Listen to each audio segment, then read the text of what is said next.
Hello, welcome back to the channel. Today, we're diving right into how to schedule team meetings in UPBASE. This is your full guide for 2025, so let's get started. First off, log into your UPBASE account. Remember, this is your command center for all team activities, so it's crucial to have your login details handy. Now that we're in, navigate to the Meetings tab on the left-hand side of your dashboard. This is where we'll be creating and managing all our meetings. Next up, click on the Schedule a Meeting button, usually located at the top right corner. This brings up a new window with various fields to fill out. Here's where we get to the nitty-gritty of meeting details.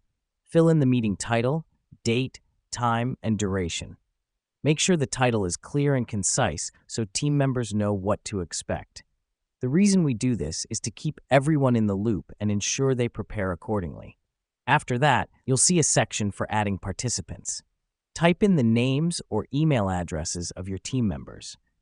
As you begin typing, UPBASE will suggest matches from your contacts. Select the appropriate ones. This helps us because it ensures that only the relevant team members are included in the meeting, avoiding unnecessary clutter. Now, let's set up reminders.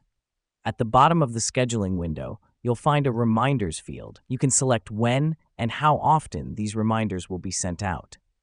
This step is important because it helps keep everyone on track and ensures no one misses out on the meeting due to forgetfulness. Finally, once everything is in place, click on the Schedule button at the bottom of the window. You've now scheduled a team meeting in UPBASE. Let me explain why this matters. Scheduling meetings in this way helps streamline team communication and ensures that everyone is on the same page. And there you have it. That's how to schedule team meetings in UPBASE.